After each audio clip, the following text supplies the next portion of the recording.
On Christmas Eve, I woke up and the house was empty. My entire family had quietly left for a luxury vacation. Without me, I didn't shed a single tear. Instead, I did this. 6 days later, they came back and started screaming as soon as they opened the door. My name is Tiago, and I never thought I'd end up sharing this on Reddit, but I need to vent.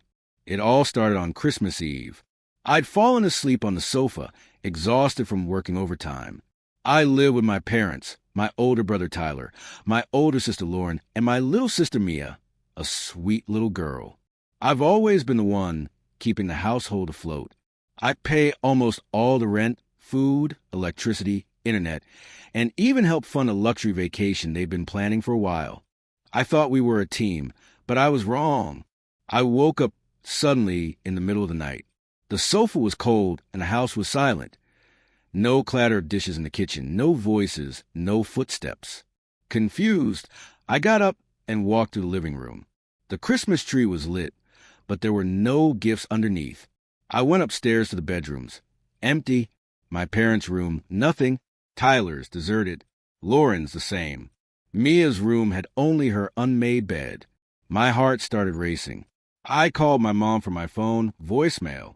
Tyler, nothing. Lauren, the same. I feared the worst, an emergency, an accident.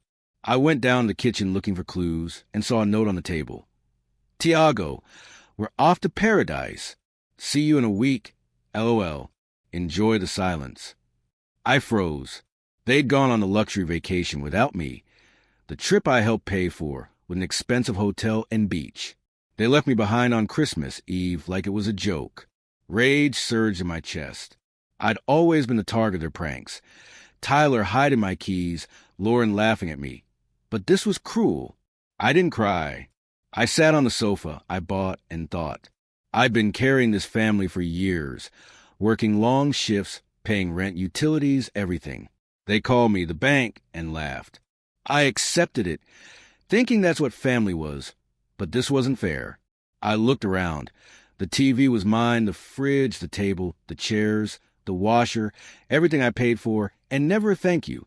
I decided I wasn't going to wait for them or beg. I grabbed my phone and called my best friend, Sarah. Tiago, what's wrong? She said, her voice groggy. They left, Sarah. They took the trip I paid for and didn't take me. What? Come to my place now. We'll figure it out. Thanks, I'm on my way. I made a quick list. Sofa, TV, fridge, washer, dryer, all mine. I had the receipts in an old box.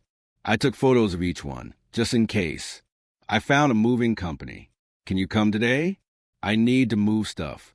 They said yes for an extra fee. I didn't care. They arrived quickly. Take the sofa, the TV, the fridge, this. I said, pointing. They emptied the house while I watched. It felt strange but good, like reclaiming something stolen from me. Then I canceled the utilities. I want to cancel the account. It's in my name. I told the electric company. I did the same with water and internet, paid the final bills, and kept the proof. Let them figure it out. The house was rented, and the contract was in my name. Nobody else could sign. An idea started forming, but I set it aside for later. Sarah helped me find a place. Her friend Emily needed a roommate for an apartment. I went to see it. Emily was chill. Stay, Tiago. Welcome, she said. The rent was low, and I signed that day. The movers brought my stuff. I set up the TV, the fridge, and sat down. Sarah brought food. You're free, she said. I smiled. It was true. I placed Mia's teddy bear on a shelf. She was the only one I worried about. I loved her so much. Days passed, and my phone started buzzing. Mom, Tyler, Lauren, messages like, Tiago, where's the sofa? There's no power. Where are you? I ignored them. I knew they'd be back soon. I didn't want excuses, but I was ready. One day, Lauren texted, We're back. Where's everything? Come. I grabbed my keys and drove to the house, parking far away. I saw them get out of a taxi. They opened the door and shouted, Where's the sofa? The TV. Tyler was red-faced. My mom looked lost. Lauren was yelling into her phone. I walked up. Hey, I said calmly. Tiago, what did you do? Tyler roared. I took what's mine, sofa, TV, everything. I paid for it. You left me on Christmas Eve, when on the trip I helped pay for. I'm done. It was a joke, Tiago. You were supposed to come. My mom said, a joke? Leaving me alone without warning. I'm out. Lauren stepped closer. System. LL sue you. You can't do this. I have receipts, proof. Go ahead and try. I was about to leave when I heard Mia. Tiago, she called, running out with her backpack. Are you leaving? I knelt down. Treasure, I'm not leaving you, little one. Come with me. She nodded and hugged me. You can't take her, my mom shouted. I ignored her, put me in the car, and drove off. I saw them yelling in the rear-view mirror. The house was empty, just like they left me. But I wasn't done. It wasn't just about the furniture or utilities. It was about respect, about everything I'd given without getting anything back. I looked at Mia, playing with the teddy bear I'd saved for her. You okay, little one? I asked. Yeah, Tiago. Where are we going? She said, her big, curious eyes shining. To a better place. You and I will be fine. I smiled, and she gave a shy smile back. I knew I had to protect her, get her out of that toxic environment. We arrived at the apartment. Emily was there, setting plates in the kitchen. Hi, Tiago. And you must be Mia, she said, kneeling to greet her.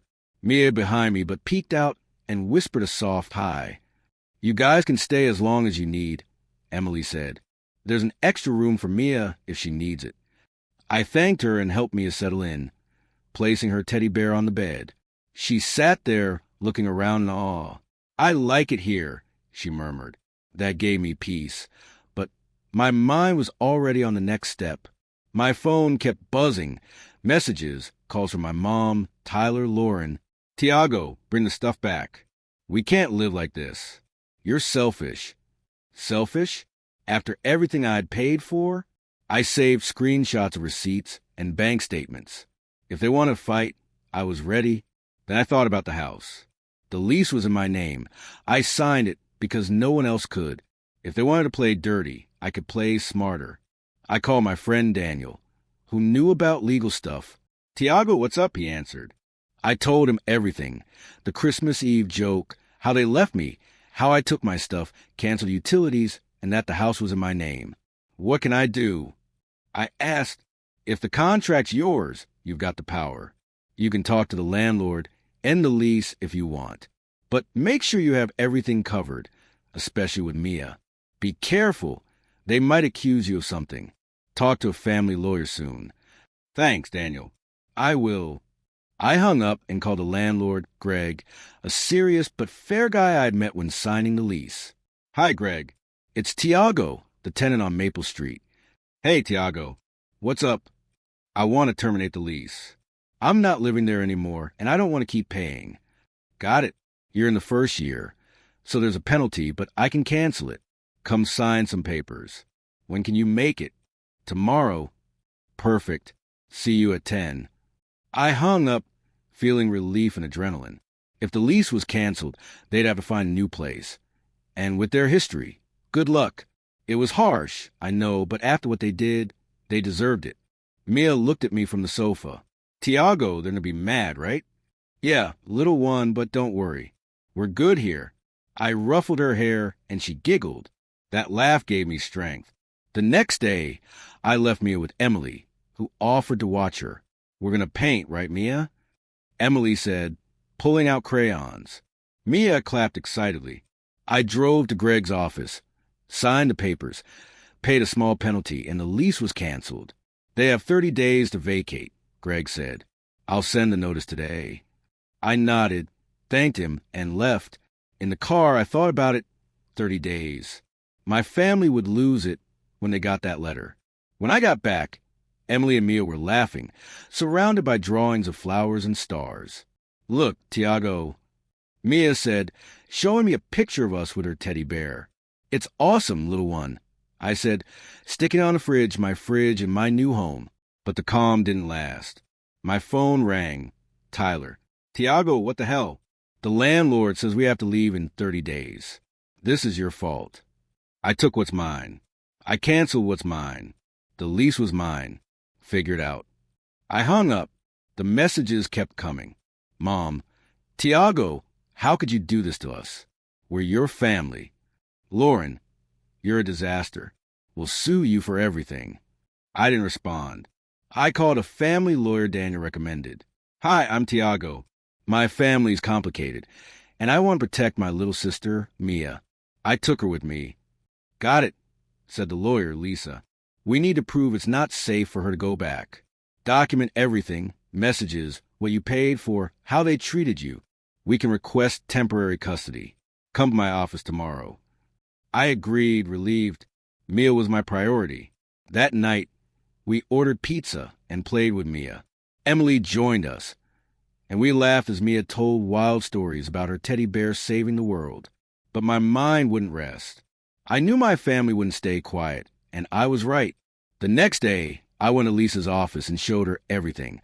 Receipts, message screenshots, the Christmas Eve note. This is strong, Tiago, she said. I can request temporary custody of Mia, citing an unstable environment, neglect, the pranks, the abandonment. It all helps. I nodded, trusting her. When I got back to the apartment, I saw a familiar car outside. Tyler and Lauren were banging on the door. Tiago, get out here. Tyler yelled. Emily opened the door with Mia. Behind her. What do you want? I asked, standing in front of them. Bring our stuff and Mia back.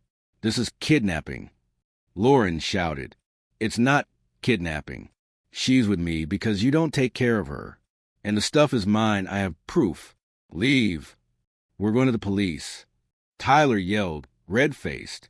Go ahead. I have receipts, a lawyer, everything ready. They went silent, staring at me, then left, yelling they'd be back. That night, I tucked me in. They're not going to take me, right? She asked, scared. No, little one. You're with me. I promise. I hugged her, and she fell asleep with her teddy bear. I didn't sleep well, knowing they'd come for me, and not just with yells. The next day, a cop knocked on the door. Tiago, we got a complaint. Your family says you took their stuff and the girl. Officer, everything I took, I paid for. I have receipts. And Mia's with me because they abandoned her. My lawyer has the paperwork. I showed him the receipt photos and the Christmas Eve note. He nodded. Looks in order, but sort this out legally. He left, and I exhaled. The days passed, tension rising. My family sent furious messages. You'll pay for this. We'll sue for the furniture. I went to Lisa, and she filed for temporary custody of Mia. You're doing the right thing, Tiago, she said. I wanted to believe her, but guilt weighed on me. They were my family, after all. Then I remembered the note, the abandonment, and it passed. One afternoon, Mia was laughing in the park, running around while I watched from a bench. My phone rang, an unknown number. Tiago, it's Greg. The notice was delivered. Your family's furious, yelling in my office. Just a heads up. Thanks, Greg. Let them figure it out. I hung up, my stomach tightening. I knew it would get ugly, and it did. That night, someone pounded on the door. I looked out, Tyler, Lauren, and my mom, furious. Tiago, get out here. You're leaving us on the street. I sent Mia to her room with Emily. Stay there, I said. I opened the door, ready for anything. There they were, Tyler, Lauren, and my mom, livid at the apartment entrance. Tyler pointed at me. Tiago, you're leaving us on the street? Who do you think you are? My mom shouted, her eyes red, her mouth tight. Lauren crossed her arms, glaring with contempt. Calm down, I said firmly. I took what's mine, sofa, TV, everything I paid for. The lease was in my name. You left me on Christmas Eve, took the trip I helped pay for. I'm done. Tiago, we're your family, my mom said, her voice breaking. How could you do this? Family?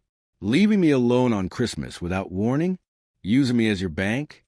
It's over. We'll sue you, Tiago, for the furniture for Mia. Tyler roared. Go ahead. I have receipts. The note you left, my lawyer's ready. Mia's better off here. Lauren let out a cold laugh. You think you're untouchable? You'll fall, Tiago. I already fell when you abandoned me. Get out. This isn't your home. They stood there, speechless. My mom cried, Tiago, please, let's fix this. Come back, bring Mia. No. Find your own place. Pay your own bills. Leave me alone. Tyler stepped forward, furious, but stopped. This isn't over, he growled, turning away. Lauren followed, shooting me a venomous look. My mom stayed, sobbing, You're my son. I know, but not like this. I'll take care of Mia. Goodbye. I closed the door, my heart racing but certain. I went to Mia's room. She was hugging her teddy bear, with Emily by her side. Are they gone? She asked. Yes, little one. You're with me. Everything's okay. I hugged her. Emily whispered, You did the right thing, Tiago. I wanted to believe her. My phone wouldn't stop messages, calls. Tiago, bring the stuff back. This is your fault. I ignored them and called Lisa. I filed for temporary custody of Mia, she said. The hearing soon. Your evidence is solid. The note, receipts, messages. What if they sue for the furniture? They've got no case. Relax. I hung up, relieved but aware they'd fight. The next day, a guy delivered papers, a lawsuit for the furniture, and Mia. I gave them to Lisa. They're trying to scare you, she said. We'll see them at the hearing. I gathered everything, receipts, screenshots, the note. Meanwhile, Mia was settling in. Emily took her to the park, and they laughed together. One afternoon, Mia showed me a drawing of her, me and Emily with the teddy bear flying. It's awesome, little one. I said, putting on the fridge. Those moments gave me strength. The night before the hearing, I couldn't sleep, thinking of Christmas Eve, the years of paying for everything, Mia. At the courthouse, my family was there, my mom crying, Tyler and Lauren furious, the judge serious. Tiago, your case, he said. I paid for almost everything. Rent, utilities, a luxury trip. On Christmas Eve, they left me alone with a mocking note. I took my stuff, furniture, appliances. I canceled the lease in my name. Mia's with me because they neglect her. I showed the evidence. My mom spoke. He's my son. We love him. It was a silly joke. Mia's ours. Tyler and Lauren call me selfish. The judge reviewed everything. Tiago has proof of his purchases. The furniture lawsuit is dismissed. As for the minor, there's evidence of neglect. I grant temporary custody to Tiago. We'll review in 6 months. The family must find housing. I left trembling, but happy. Lisa smiled. You won, Tiago. I called Emily. Amazing. Let's celebrate, she said. That night, with pizza, Mia told wild stories about her teddy bear. Tiago, are we a team? She asked. The best, little one. I hugged her, laughing. Greg called. Tiago, they're leaving in days. They tried to stay, but the lease is canceled. It felt strange, but I remember the note. They brought this on themselves. I focused on Mia, enrolling her in school. Emily and I took her by notebooks. She picked ones with stars, excited. I like school, Tiago, she said. I smiled. One afternoon, my mom texted, Tiago, I'm sorry. We messed up. Let's talk. I hesitated, wanting peace, but it hurt. I replied, I need time. I'll take care of Mia. Good luck. I didn't respond again. Life changed. I worked, but the money was for us. I bought a swing for the balcony, and Mia laughed on it for hours. Emily helped, and we cooked together. One night, with Mia asleep, Emily said, You're good for her, Tiago. Thanks. You help a lot. It was true we had a home. One day, I saw Tyler loading boxes into a truck. He looked at me but said nothing. I kept walking with Mia. I didn't know where they were going, and it wasn't my burden anymore. Months later, Lisa called. Permanent custody, Tiago. Mia's yours. I cried with joy. Little one, you're with me forever. I told her. Forever, she shouted, and we spun around laughing. Now Mia and I have our life. The apartment is home, with Emily as our ally. I don't talk to my family. I think of them sometimes, but this peace is worth everything. From Christmas Eve to this, a team with Mia. That's enough.